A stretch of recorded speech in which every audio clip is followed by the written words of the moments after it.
PPTV, um lugar onde nós aprendemos mais sobre a palavra de Deus e como ela transforma a nossa vida. Hoje a gente vai falar de um tema que a gente nunca tocou aqui no programa de aconselhamento bíblico, e que tempo propício, porque esses dias saiu um vídeo que fala bastante sobre esse assunto e nós precisamos, como cristãos, pensar sobre isso, porque isso aflige as nossas casas, nossos filhos, os maridos, as mulheres. Ou foi o tempo em que só os homens eram atingidos massivamente por este tema. Agora todo mundo está mergulhado nesse tema de alguma forma e a gente vai entender algumas coisas aqui, porque você pode ter clicado aqui e achado assim, não, mas você vai falar de uma coisa muito pesada. A gente vai chegar lá, mas a gente vai começar falando dos malefícios, de começar leve, com algumas coisas que a gente acha que não tem nenhuma importância, até aprofundar e chegar nesse ponto que você está pensando. E para falar sobre esse tema, não poderia ser outra pessoa, ele já esteve aqui na PPTV em outros programas, mas nós convidamos o pastor Felipe para estar aqui conosco. Seja muito bem-vindo. Obrigado, Carol. E eu queria que você se apresentasse um pouco, falasse do seu ministério para o pessoal que nunca te viu, para eles saberem um pouquinho o que você faz. Tá bom, eu sou o pastor Felipe, eu sou o diretor pastoral do Ministério Vida Pura, que trata aí a questão do consumo de pornografia e masturbação, tanto a nível biológico, neurológico, quanto espiritual, né, bíblico. E eu gosto de pensar nesse tema e eu gosto do trabalho que vocês fazem, porque hoje em dia muitas famílias estão sendo destruídas por conta desse tema, e às vezes não só o relacionamento do casal, mas o relacionamento de pais e filhos, e a gente fala pouco, e às vezes as crianças estão sofrendo por algumas questões e a gente não consegue entender, não consegue discernir, e eu achei muito legal algumas conversas que a gente teve já no passado, porque você foi alertando a gente. E aí eu queria que você definisse, para a gente começar, o que é a pornografia? Porque tem gente que já vai pensar assim, é você ir lá e assistir aqueles vídeos super pesados, é isso, não é? Isso é interessante, né? Porque o pessoal sempre associa a pornografia ao vídeo de sexo explícito. Então fala assim, o meu filho, né, nunca teve contato com pornografia porque ele nunca chegou a ver um filme de sexo explícito. Mas na verdade, uma definição que o Vida Pura tem de pornografia é que pornografia é tudo aquilo que causa excitação fora do padrão bíblico. Qual é o padrão bíblico? O casamento. Então, a excitação ela está reservada para o casamento. Então, tudo que causar excitação fora do padrão bíblico, para nós, é tido como pornografia. Eu vou dar um exemplo. O maior canal comunicador de pornografia hoje é o WhatsApp. Aí você vai falar assim, poxa, por que o WhatsApp, né? Porque lá compartilha os vídeos, lá compartilha as fotos. Também. Mas o que a gente digita, o que a gente escreve, também é pornografia. Então, aquilo que a gente não tem coragem de falar pessoalmente para as pessoas, olho no olho, muitas das vezes a gente acaba digitando. E isso também é pornografia. Então, os nossos filhos estão aí, né, para você ter uma ideia. A média mundial para o primeiro contato com pornografia hoje é entre 6 e 8 anos de idade, por causa do advento desse aparelho aqui. Então, cada vez mais cedo eles têm acesso às redes sociais, às vezes aberto do pai ou da mãe, tá ali rolando o dedo, vai aparecer uma imagem, vai aparecer alguma coisa que é pornografia, ou um link que vai despertar a curiosidade da criança a clicar, e aí a inocência dela começa a ser roubada muito cedo. Você falou 6 a 8 anos, é muito novinho. Nossa, e a gente não para pensar nisso, né? Nas conversas que a gente troca. Eu já cheguei a conversar com algumas meninas que foram compartilhando algumas mensagens que elas trocavam com alguns rapazes. Eu falei, mas como você deixou chegar nesse ponto? Olha essa figurinha. E começou com uma figurinha inocente. Eu queria que você caísse na minha boca. Eu falei, se ele manda uma figurinha dessa pra você, bloque, não converse mais, tem que levar pra frente. Mas eu vejo que os jovens hoje levam isso muito na piada. E a gente não fala sobre esses assuntos também, sobre esses temas. E a gente vai deixando eles desprotegidos para serem alvo de coisas mais pesadas e piores, porque a gente não conversa no começo, né? E é interessante que a gente estava conversando aqui antes de começar, né? E é justamente isso. Nós somos de uma geração, da década que nasceu em 70, 80 e viveu a infância na década de 90, ali o início da adolescência. Então as coisas ali já eram muito banalizadas. Então hoje nós somos esses pais e mães dessa geração que começou a banalizar o sexo e que não enxerga de fato a profundidade das coisas que estão hoje e acha que não, relativiza muito, normaliza muito certas coisas. E com isso os nossos filhos ficam ainda mais desprotegidos, porque nessas conversas imorais parece que não tem nada demais, parece que é só uma figurinha, mas isso já está alimentando a lascívia no coração cada vez mais cedo. né? E as consequências vão vir com o passar do tempo. E eu acho que é isso que é mais assustador, porque não vem naquele momento, que você acha assim, eu fiz agora, não aconteceu nada, e fiz de novo, não aconteceu nada, e fiz de novo, não aconteceu nada, mas uma hora... A gente é uma geração muito imediatista. Então, se eu fiz agora e não aconteceu nada agora, então isso aqui não tem problema. A gente não consegue ver as consequências que é a longo prazo disso tudo. E aí eu queria que a gente falasse um pouquinho, né? Pensar mesmo nessas alterações biológicas que a pornografia faz. O que a ciência tem revelado sobre os efeitos da pornografia no cérebro humano? Então, isso já não é nem tão novo, né? Tem um autor, o Gary Wilson, ele escreveu A Pornografia no Cérebro. Esse livro é muito bom. Ele não é cristão, mas já se atentou para isso por causa das descobertas neurológicas do que a pornografia faz. A pornografia, ela vicia porque ela cria novos caminhos neurais no cérebro, como qualquer outra droga. A repetição causa o estímulo cerebral, aí no caso aí as dopaminas, que é uma palavra que está até na moda, muita gente fala de dopamina, tem vídeo sobre dopamina em todo lugar, e são as dopaminas, os neurotransmissores. Dá um pico dopamínico quando você consome pornografia, né? O cérebro foi criado por Deus para a relação sexual. Então ele vai se comportar de uma forma para o sexo e de uma outra forma quando você tem um estímulo virtual que a pornografia causa, ainda mais agora em alta definição aqui no celular. Por causa desse estímulo, o cérebro ele cria novos caminhos neurais. Eu estou falando assim a grosso modo, tá? Mas ele cria novos caminhos neurais, vai repetindo, se estabelece o vício. Quando a gente aprende a andar de bicicleta, aprende a dirigir, a gente está adquirindo uma nova habilidade. E tem o ditado, quem aprende a andar de bicicleta nunca esquece. Com relação ao que é mal, o vício se comporta da mesma maneira, o cérebro se comporta da mesma maneira com relação ao vício. Então essa repetição de estímulos faz com que o cérebro modifique fisiologicamente. E nessa mudança, ele passa a exigir da pessoa novas doses daquele prazer. Então esse é o primeiro ponto. Aí, se você me permitir já falar mais um, que é muito importante, tem um neurocirurgião nos Estados Unidos, o Dr. Donald Hilton Jr., ele descobriu que consumidores de pornografia sofrem de atrofiamento dos neurônios. Nossa. Principalmente na região do córtex pré-frontal, a parte atrás da testa. Isso se chama hipofrontalidade. Quem estuda mais o assunto olha para algumas pessoas e fala assim, esse é frontalizado. Por quê? O córtex diminui.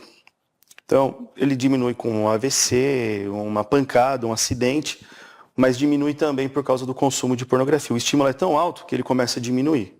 Isso vai trazer consequências no convívio social. Então, a capacidade cognitiva da pessoa ela diminui demais. A capacidade de realizar tarefas básicas começa a se diminuir também. E aqui, Carol, tem algo importante. É nessa região do cérebro que a gente fala que existe o freio moral. Então, aquilo que eu julgo, não, isso aqui eu não posso fazer, você vai perdendo esse parâmetro. Então você vai se tornando compulsivo, você vai repetindo. Impulsivo, não vai medindo mais as consequências dos seus atos. E a partir daí a gente costuma dizer assim, aquilo que era abominável passa a ser desejável. E quando você menos espera, você está praticando. Então a neurociência fala que um cérebro ele amadurece aos 25 anos de idade. Se a média mundial do primeiro contato é entre 6 e 8 anos, Meu Deus. Então esses novos caminhos neurais, esse atrofiamento de neurônios, eles já estão acontecendo em pessoas muito jovens, trazendo consequências que a gente às vezes traz um diagnóstico errado por não fazer as perguntas certas e entender exatamente o que está acontecendo biologicamente com aquela pessoa. Então, olha só. O segundo gênero pornográfico mais pesquisado no Brasil é o desejo de... Vou mudar a expressão. Filmes que levam no título assim. O meu avô veio me visitar. O meu pai me castigou. Fui na casa do meu tio. Esse é o segundo gênero pornô mais pesquisado no Brasil. O que isso dá a entender um título desse? O abuso incestuoso. Mais de 85% dos casos de abuso estão dentro da família. É uma coincidência? Não. Qual que é o gênero pornô mais pesquisado no Brasil hoje? O desejo de ver a esposa tendo relação sexual com outro homem. Então ele nem quer participar, ele quer só ver a esposa tendo relação com outro homem. A gente trata no Vida Pura, nem um, nem dois, são centenas de casos que já passaram por nós ao longo desses 9 anos de ministério, que pessoas que confessam esse tipo de desejo. E eu não estou falando só do cristão nominal, digamos assim. Eu estou falando do membro assíduo, estou falando do líder, estou falando do missionário, do pastor, pessoas que exercem funções de liderança. Agora, Carol, por que as pessoas chegam nesse nível? Ninguém começa assim. Você começa tendo um primeiro contato com pornografia com 8 anos de idade e ninguém está prestando atenção e achando que isso é super normal. Dos 8 aos 20 já se passaram 12 anos. É um jovem de 20 anos ainda, mas que pode ter desenvolvido todos esses desejos, porque aquilo que satisfazia ontem, hoje não satisfaz mais. E uma coisa vai chamando a outra. Então, os estímulos eles são tão fortes, mas eles são tão imediatos, tão instantâneos, que quando eu olho assim eu falo, amanhã já não me estimula mais. Eu preciso de uma dose maior, eu preciso de uma dose maior, eu preciso de uma dose maior. E quando o assunto é pornografia, é essa variação de gêneros aí. Nossa, isso que você está falando é tão sério, porque pensa um menino que ele, de repente, eu quero ser engenheiro, alguma coisa, vai ficar comprometido, porque ele não vai conseguir Sim. o raciocínio e tantas coisas. E todo um futuro que tinha diante dele, pode ser que até aconteça, mas não do jeito que ele poderia voar e criar e sonhar, porque isso já foi comprometido por uma série de escolhas que foram feitas, às vezes não foi por ele que ele foi apresentado, foi introduzido de uma... Geralmente não é, né? Geralmente as crianças não são elas que vão lá, eu vou digitar e eu vou Ela não vai procurar. atrás, né? Chega até ela. O que você falou, a gente hoje ainda não consegue mensurar a pessoa não chegar lá. Mas eu consigo te falar muito tranquilamente as pessoas que estavam lá e perderam tudo. Uma pessoa que tinha um cargo importante, uma função importante, um médico, um engenheiro, que chegaram para nós e falaram assim, olha, eu fui mandado embora. Eu não consigo mais realizar atividades que para mim eram corriqueiras.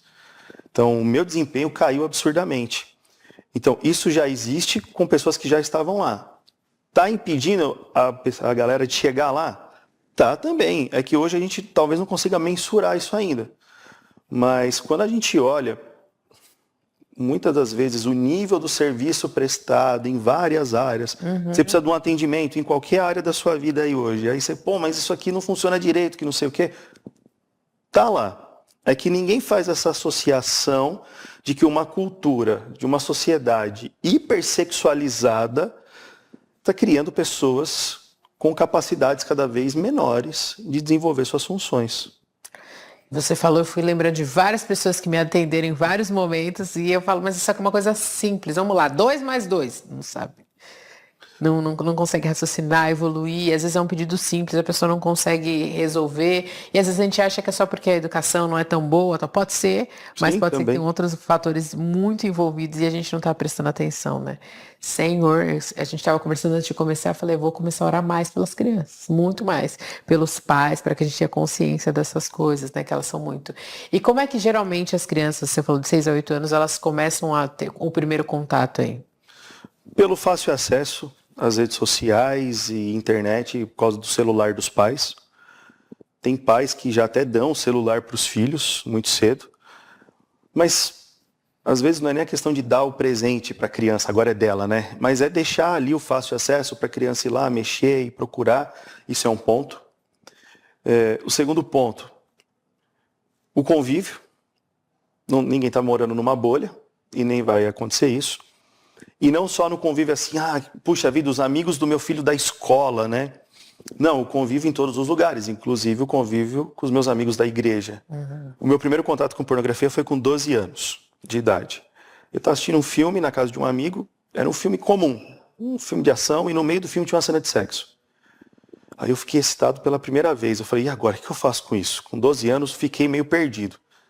Aí, no final de semana, quando eu estava na igreja, eu abri para os meus amigos da igreja. Quem me ensinou o que eu deveria fazer e me masturbar foram os meus amigos da época da igreja, nessa faixa etária de 12 anos. Isso a gente está falando de, quantos anos atrás? Eu tenho 38 hoje. Então, assim, se naquela época já era essa conversa assim, não, faz isso, faz aquilo, você vai conseguir ver mais pornografia desse jeito, hoje é muito mais banalizado. Então, essa é outra porta de acesso. Outra coisa, o abuso ele é muito presente. E o abuso ele não é só aquela coisa do sexo, do talvez ter a relação com a criança, passar a mão na criança. O abuso ele se manifesta de várias formas. Às vezes é algo que a criança ouve, é um comentário malicioso que um adulto faz em relação à aparência da criança, seja menino ou menina, porque isso hoje em dia para o abusador tanto faz. Então a forma como a criança é tratada, isso também é abuso. Isso tem sido uma porta aí aberta, né? Você comentou aí na chamada sobre o vídeo que está em evidência aqui, né, do Felca, falando sobre a exploração infantil. As crianças, elas são alvo de consumidores de pornografia. Então, todo mundo que está consumindo pornografia, de certa forma, ele vai ter um envolvimento e vai despertar esse desejo pelas crianças. Então, as crianças, elas são alvo tanto no sentido de receberem a influência de alguma forma, de receber a pornografia de algum jeito, como também do abuso que alcança elas de diferentes maneiras. Então, você, mulher, hoje as meninas, cada vez mais jovens, elas já se vestem de uma determinada maneira, ou chamam a atenção sem nem, não é nem culpa da menina, mas ela já é desenvolvida com 12 anos de idade. É um comentário maldoso, pronto, a coisa começa ali. Como a gente carrega uma responsabilidade muito grande. E existe diferença no impacto da pornografia em homens e mulheres, ou é a mesma coisa? É legal você perguntar isso, porque ainda há um imaginário, né, que a pornografia é coisa de homem, né, a mulher não vê muito isso. Na verdade, não. É tanto de homem quanto de mulher, né? A gente tem lidado com uma geração aí de 35 anos para mais, de mulheres envolvidas com o consumo de pornografia, porque já estão totalmente frustradas em seus casamentos, e por carência, por abandono ali do marido em várias questões, acabam se entregando à pornografia. E as meninas mais jovens, por causa da cultura que é hipersexualizada, o acesso é muito fácil, então já cresce nesse ambiente. Aí a nível biológico, né, é igual, porque o cérebro é o mesmo do homem e da mulher. Então essas consequências, elas vão se desenvolvendo de maneira igual, tanto do menino quanto da menina.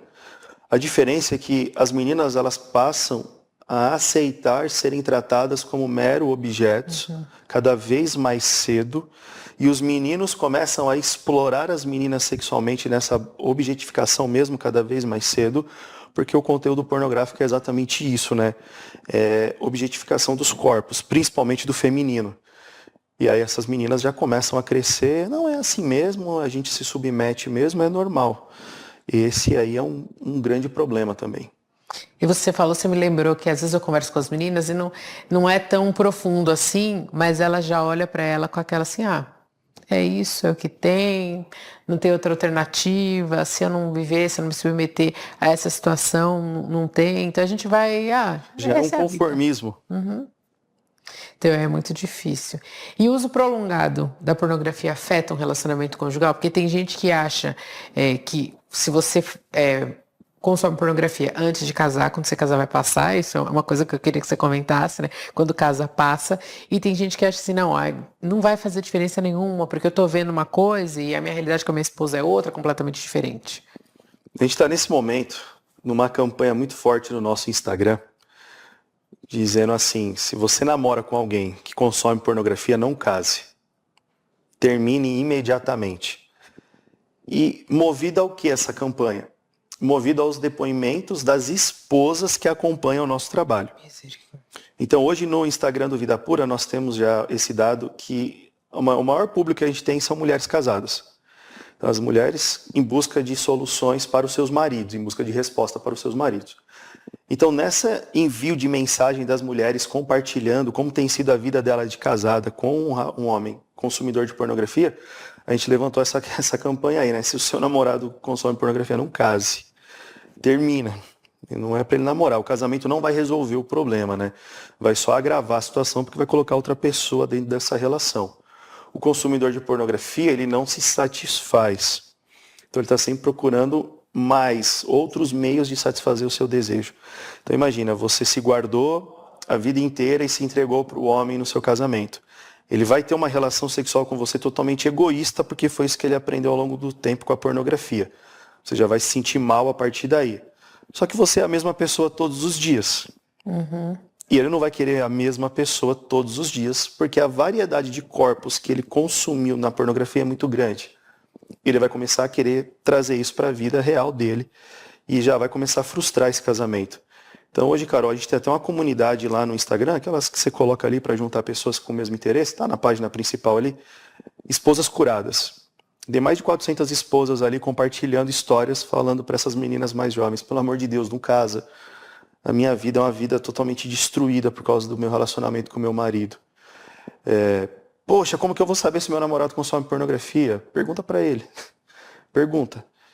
E as árvores são reconhecidas pelos frutos, né? Um consumidor de pornografia, ele tende a ser muito romântico, muito carinhoso, muito atencioso, até ele conseguir o que ele quer. Até ele conseguir ter uma relação sexual, até ele conseguir ter o domínio da situação. Aí ele já começa a mudar, ele já começa a ser mentiroso, manipulador. São algumas características, né? Então, o casamento não vai resolver. A gente tem lidado aí com inúmeros casos de pessoas à beira do divórcio.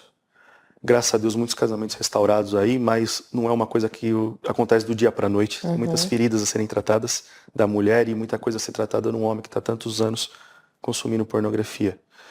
E esse relato dessas mulheres mais experientes, que já são casadas, eu acho que tem feito muita diferença. Uma coisa sou eu falando, Sim. aí é o homem que está falando, mas eu amo meu namorado, ele falou que vai mudar. Aí esses homens vindo me xingar nas redes sociais, quem você pensa que é? Mas as esposas vivendo anos de um casamento frustrado, dói. E os filhos dessa relação crescendo sem pai. Então, é hora de gerar uma consciência maior mesmo, ser mais intencional, quebrar de vez o tabu, porque os números de divórcios dentro da igreja já são altíssimos. O número de adolescentes dentro das igrejas se declarando bissexuais é altíssimo. O problema é que o pai e a mãe não sabem. Se você abre espaço para conversa com eles, com os adolescentes, e eles começam a confiar em você, eles vão confessar. Carol, quer saber? Eu vou te falar, eu já beijei uma menina na minha escola, uma menina falando isso para você. Eu não estou confusa com os meus sentimentos. Os pais não dão abertura para os filhos falarem sobre. A igreja também, sem querer generalizar, tá? Mas acaba abordando muito superficialmente quando o assunto. E aí eles vão viver a vida deles. Como se nada tivesse acontecendo, mas tá. E aí rapidinho para os pais que estão assistindo a gente. Não olhem para os filhos de vocês falando assim, não, meu filho não. Meu filho está acima de qualquer suspeita. Não. Abre espaço para um diálogo sincero. Não se surpreenda com as respostas que os filhos vão trazer, com a sinceridade deles, porque isso é totalmente importante. E você foi falando, eu só fiquei pensando em como a gente na igreja não quer falar, porque você pense, se você começa a dar espaço e o seu filho confessa, o que você vai dizer para ele? Se ele fala assim, eu sou um menino e eu gosto de meninos, o que você vai dizer para ele? É muito duro, né? Porque a gente não sabe nem qual é a reação, qual é a resposta. Se você abraça, se você chora, você faz a mala dele, bota ele para fora de casa. Porque a gente escuta muita coisa, a gente não sabe, né? E uma vez eu lembro que eu estava dando carona para umas mulheres e uma delas estava contando que a filha de uma amiga dela chegou em casa e a menina falou assim, mãe, eu acho que eu gosto de menina. E a mãe dela, do jeito que estava, ficou lavando louça, como se estivesse conversando de uma coisa normal. Por que você acha que você gosta de menina? E lavando a louça e tal. Porque hoje uma menina da minha turma pegou e pôs a mão nos meus seios e eu senti alguma coisa. Aí ela falou assim, mas se qualquer pessoa tocar em uma parte íntima sua que você não está preparada para receber aquele toque, você vai sentir alguma coisa. Ela falou, não tem nada a ver, não. Você não gosta de menina. Isso daí é normal, faz parte do corpo. Nós somos sensíveis a toque. A menina, tá bom. E foi embora. Porque a mãe dela lidou com aquilo com uma naturalidade tão grande que não foi um dilema, né, na casa. Mas às vezes quando a pessoa fala, você nem procura saber de onde que veio, o que ouviu, por quê. Aí você acaba perdendo. Ela falou, esse assunto nunca mais foi pauta na nossa casa, ela nunca mais teve dúvida a respeito do assunto, mas ela falou, do jeito que eu tava, eu gelei, mas eu falei, não, vou fazer de conta que tá tudo normal, vamos embora, eu quero entender, porque se fosse grave, ela falou, eu vou ter que tomar uma outra atitude. Mas às vezes eu vejo que as primeiras dúvidas que eles têm, elas são mais simples, porque às vezes é um primeiro contato, é uma questão que aconteceu, que você pode plantar uma boa semente ali para ele crescer e ir para um outro caminho. Mas como a gente não dá abertura e a gente não fala nada, e se fala, a gente faz um auê, eles não falam mais, né? Eles não voltam mais para... É justamente o que você falou, e cai naquilo que a gente até falou aqui no começo. Nós somos de uma geração que foi sexualizada precocemente na década de 90. Que nós somos os pais de hoje. Como que nós, que fomos sexualizados precocemente, né? Porque a gente foi, sem querer, mas a gente foi. Por que a gente lida tão mal quando os nossos filhos vêm trazer esse tipo de questionamento para nós hoje? Vamos lembrar quando a gente era criança. O que a gente recebeu quando criança? Quais foram as nossas experiências de criança? E quando a gente começou a se despertar para isso, as nossas dúvidas ainda eram dúvidas inocentes. Não tinha aquela malícia toda, não tem essa malícia toda na cabeça da criança. Então, por que não agir dessa maneira, por mais difícil que seja, não, calma, tá tudo bem, eu vou responder naturalmente, porque assim eu não fecho a porta para o diálogo. E quando o pai reprime, né? Mas por que essa pergunta? De onde você tirou isso? Quem pôs a mão em você que eu vou lá agora? Não, vou quebrar tudo. Tem N reações, como você mesmo falou, né? Arruma suas coisas e vai embora, dependendo do que for confessado, né? E a idade. Mas por que a gente lida tão mal com a temática se a gente já cresceu debaixo dela? Isso é controverso.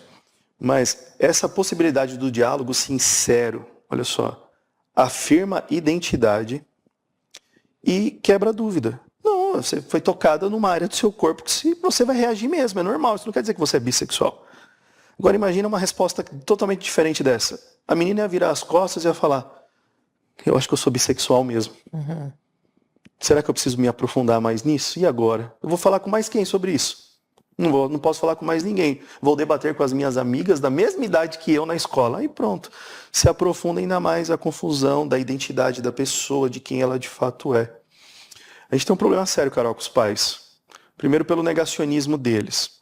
E segundo, que quando chegam pessoas muito jovens, trazidas pelas mães para serem tratadas por nós, os pais ainda dificultam esse trabalho porque eles não querem se conscientizar, não querem mergulhar em saber como as coisas acontecem, né?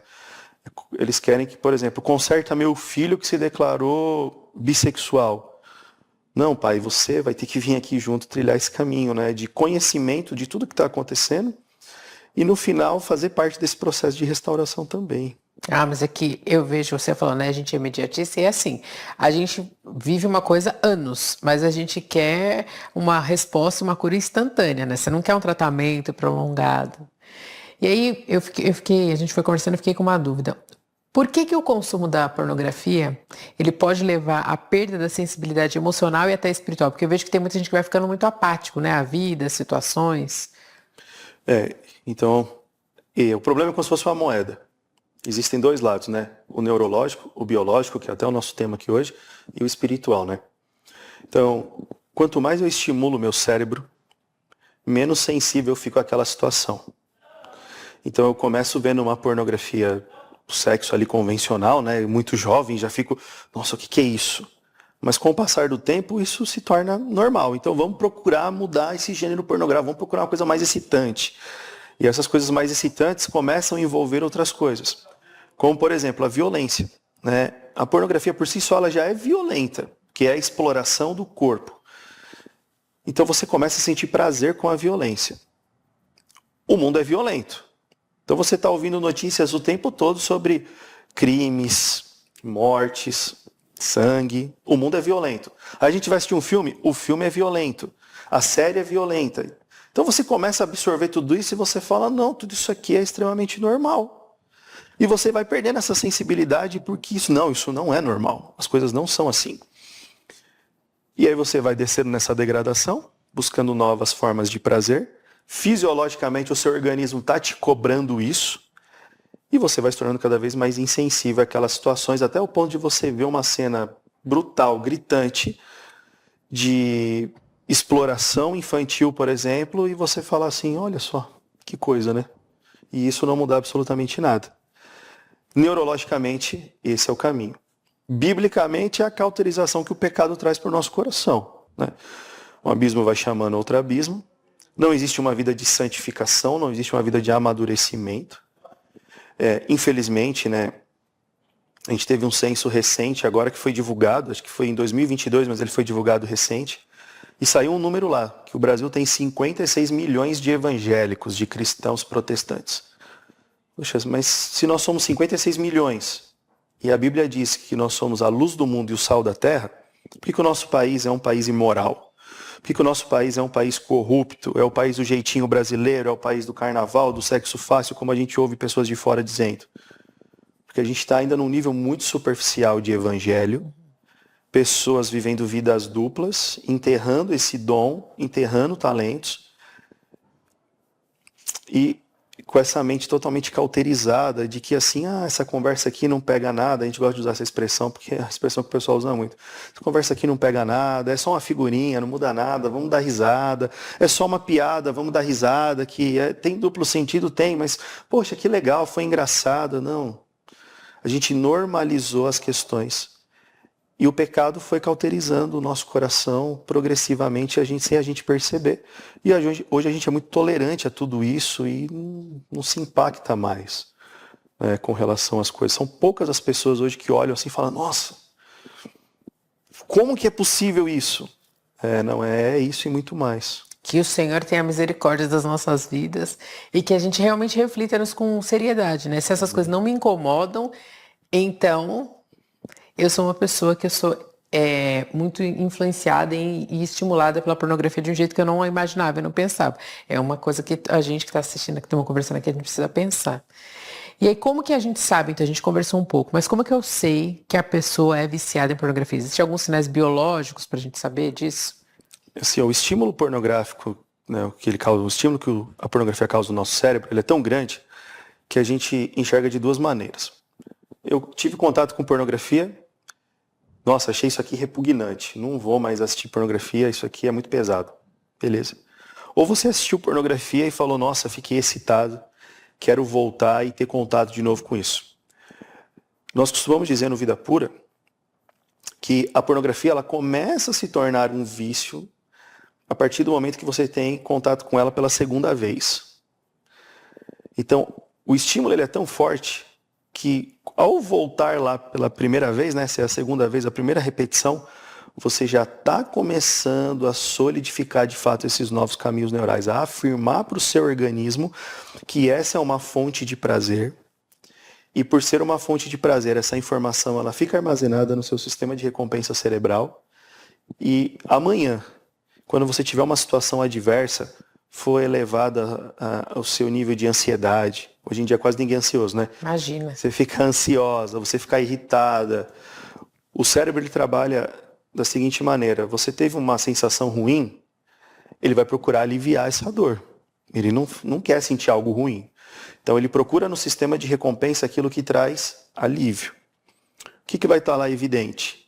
Coisas que geram prazer. Então tem gente que fica ansioso e vai come muito, procurando na comida o escape, porque a comida é prazerosa. Mas o que dá mais prazer? O sexo ou a comida? Então essa informação do sexo ela é tão forte, que a partir do segundo contato, essa informação já fica ali. Você já está desenvolvendo o vício. Então toda vez que você volta, você só está reafirmando isso. Você quer ver como que o sexo é tão poderoso?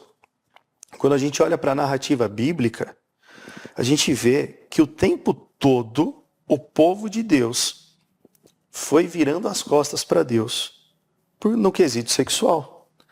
O sexo está envolvido em praticamente todo o tempo. Como que será que era a civilização pré-diluviana com relação a sexo, a ponto de Deus mandar o dilúvio? Se hoje já é ruim, e como eu fico pensando nisso, se hoje já é ruim, Deus destruiu, porque eles falaram que né, nem tinha chegado ainda nos tempos de Noé, na época de Jesus, eu falo, o que acontecia lá? Imagina só, a gente não tem a informação, mas a gente pode imaginar.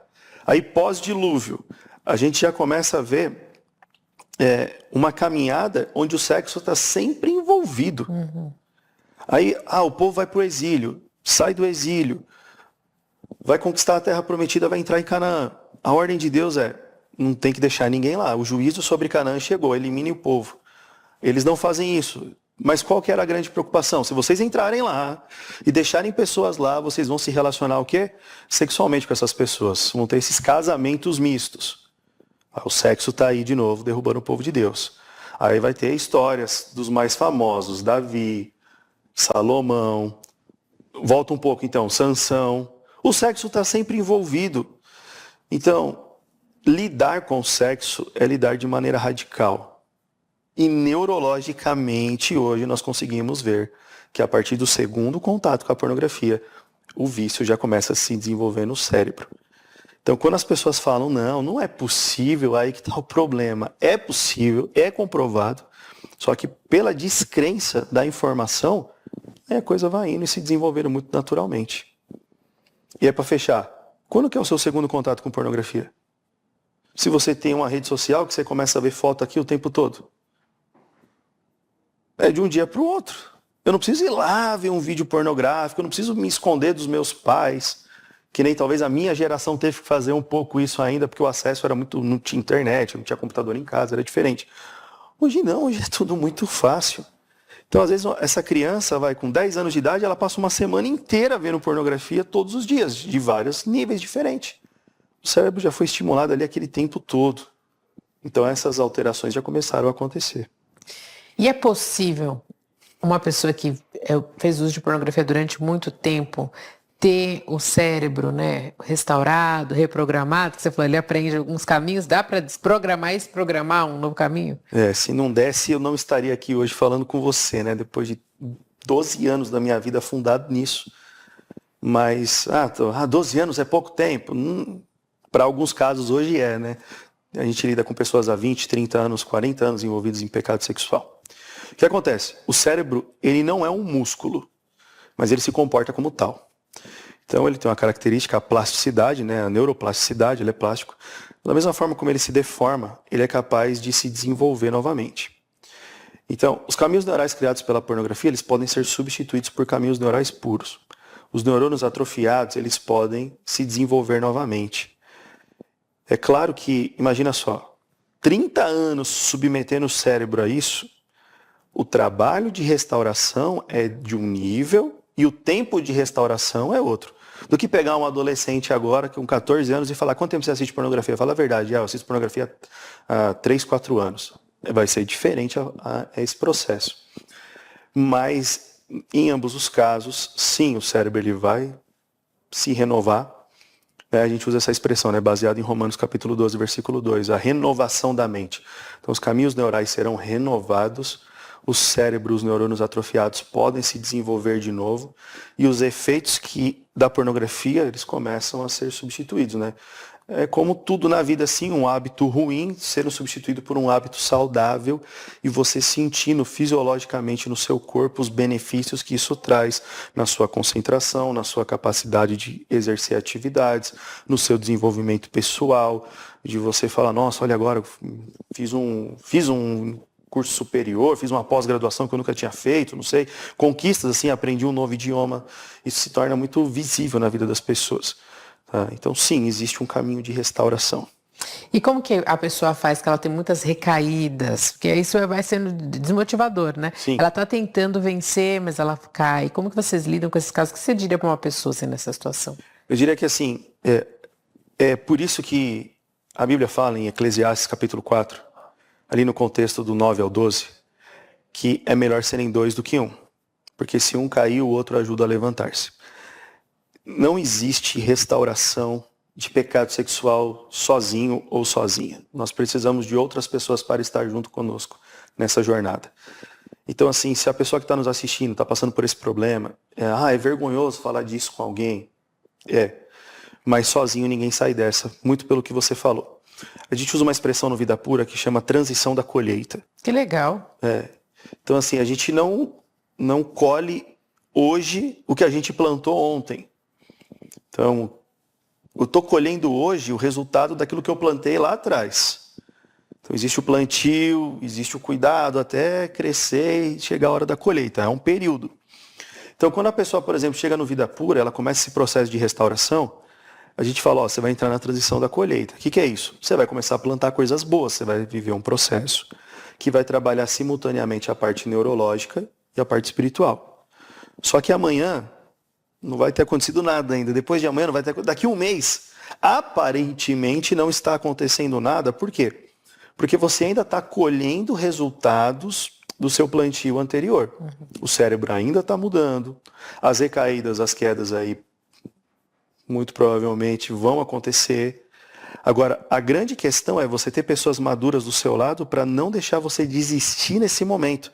Para você não achar assim, isso aqui não está dando certo para mim.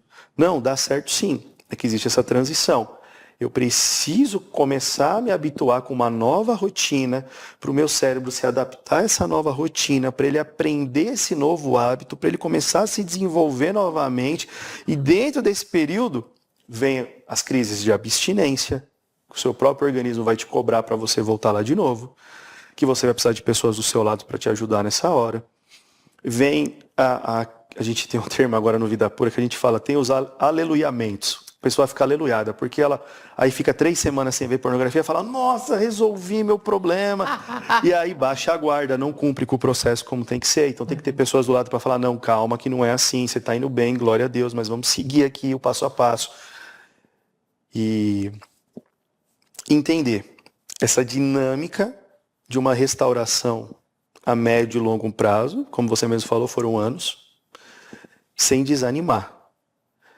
Essas quedas, elas colocam tudo a perder o meu processo? Não, de maneira nenhuma.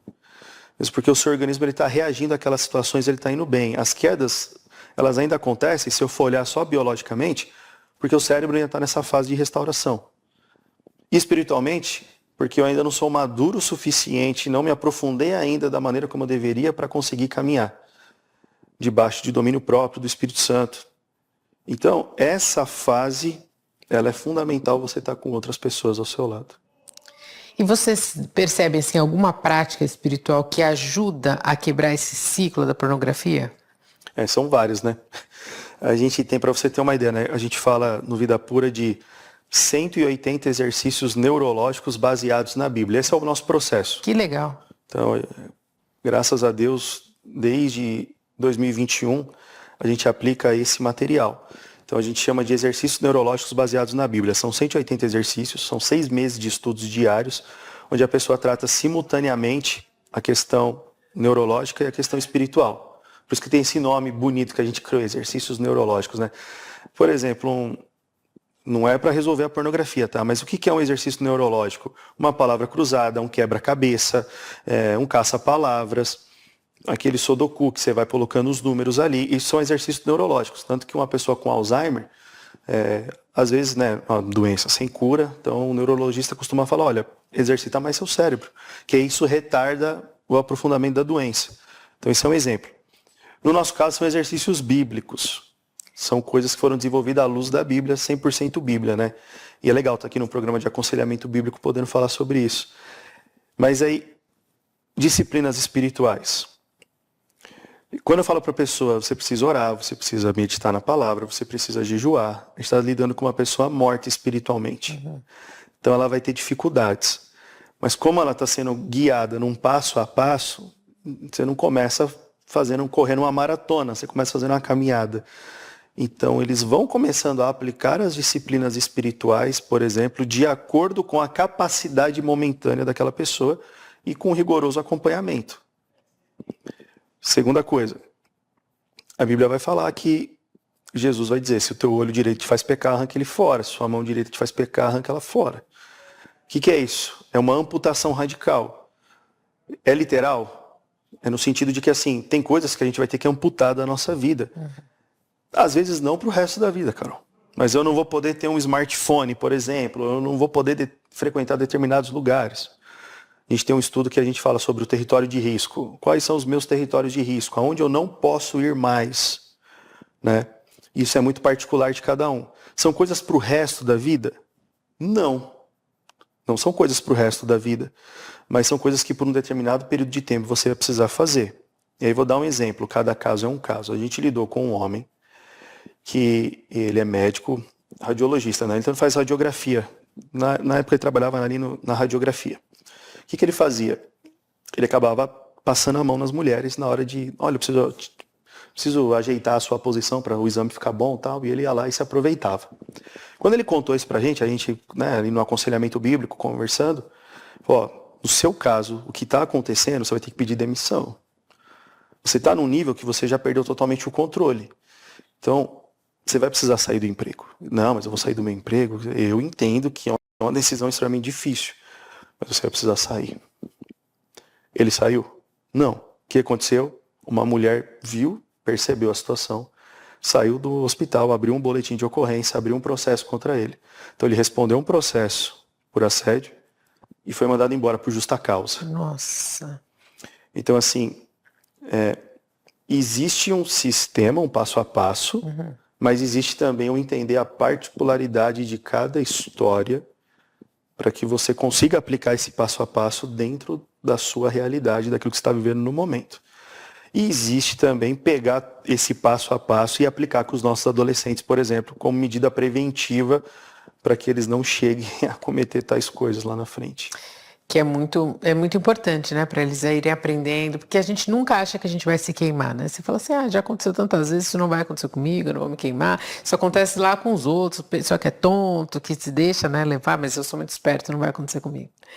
Então, que o Senhor continue dando muita sabedoria para vocês. E eu queria que você contasse para as mães, para as pessoas que estão assistindo, como é que faz? A gente ouviu tudo isso, talvez eu estou olhando para o meu filho, para o meu marido, e eu não sei se ele lida com isso, se ele não lida com isso, e como que eu faço para pedir socorro, para pedir ajuda? Legal, falando primeiro da relação dos nossos adolescentes, hoje, por exemplo, a gente tem Ministério Vida Pura como um ministério oficial da Igreja Presbiteriana da Silva Jardim, lá em Curitiba. Ele se tornou parte da igreja, né? A gente louva a Deus por isso, a gente tem um conselheiro lá, que é o seminarista Diego Balbueno, e já está naquela fase lá de virar pastor, né? Reverendo. E como que aconteceu esse processo lá na Igreja Presbiteriana de Curitiba, lá da Silva Jardim? Com trabalho com os adolescentes. Então a gente não chegou lá falando assim com os adolescentes, vocês todos precisam ser restaurados, que está todo mundo vendo pornografia. Não, a gente vai fazer esse trabalho com medida preventiva. Porque a ideia do material é reforçar princípios. Né? Então, se eu quero desenvolver meu cérebro já é desenvolvido, a coisa só tende a melhorar.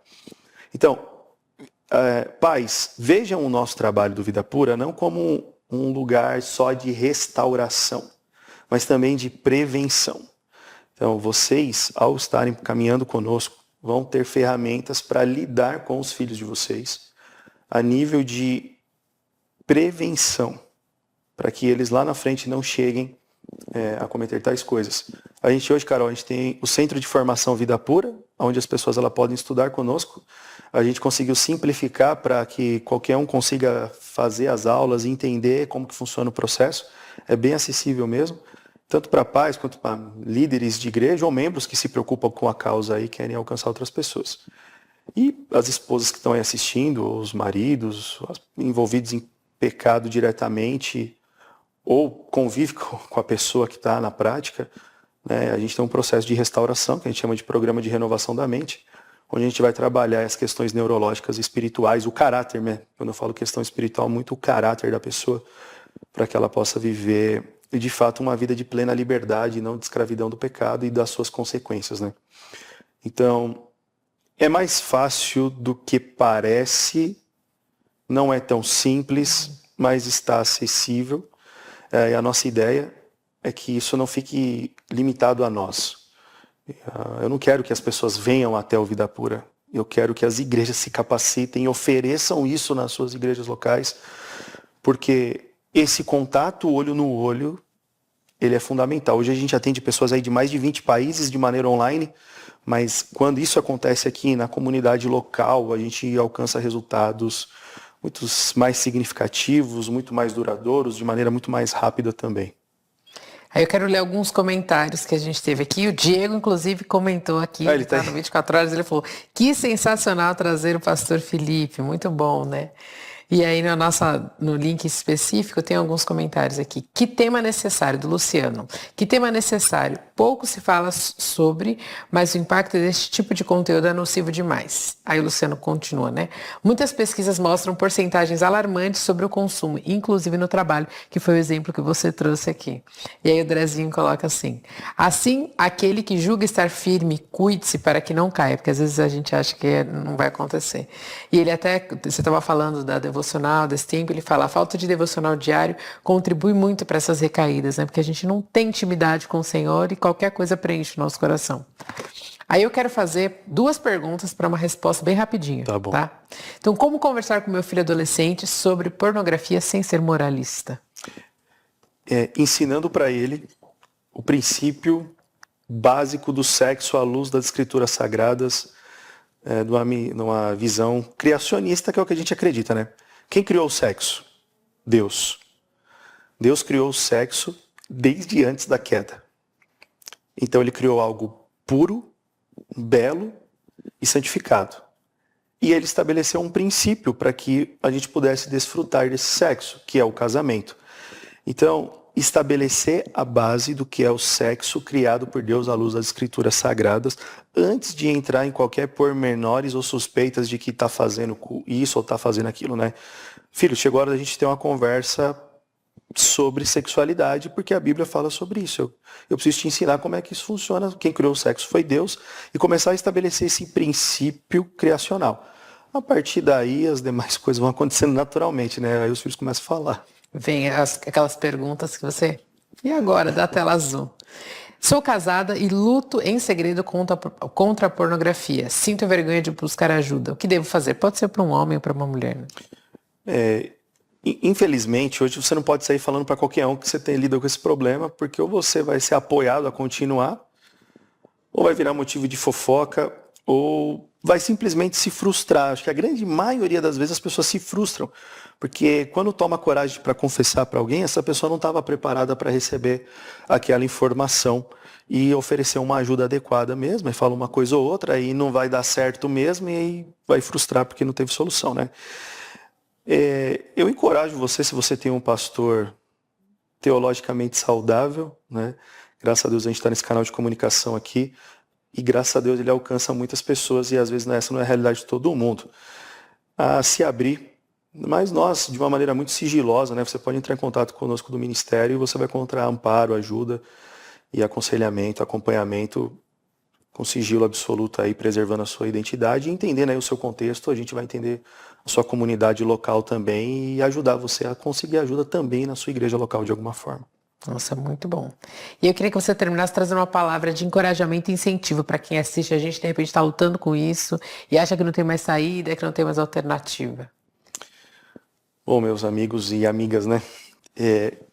Eu fui 12 anos da minha vida escravizado pelo pecado sexual, de uma maneira muito forte, né? Eu nasci num lar cristão, mas eu comecei a ver pornografia com 12 anos. Eu comecei a ter relações sexuais por volta dos 16 anos de idade. Tocava no grupo de louvor nessa época, eu vivia essa vida dupla mesmo, sabe? E quando eu falo sobre isso, muitas pessoas acabam se identificando. Como que eu tô aqui hoje, então, falando com vocês, né? Com 24 anos de idade, eu posso dizer que eu tive um encontro verdadeiro com o que é o Evangelho. Por mais que nasci num lar cristão, ouvir a exposição do que é o Evangelho e me ver pecador, miserável, diante de um Deus santo, e o desespero que isso causa, mas ao mesmo tempo a graça salvadora em Cristo Jesus e essa profundidade do que é o Evangelho, da graça, da justificação, da redenção, é o início aí de uma caminhada de restauração. Então, isso está acessível para todos. O sangue de Jesus está acessível para todos nós, para todos aqueles que têm um coração arrependido.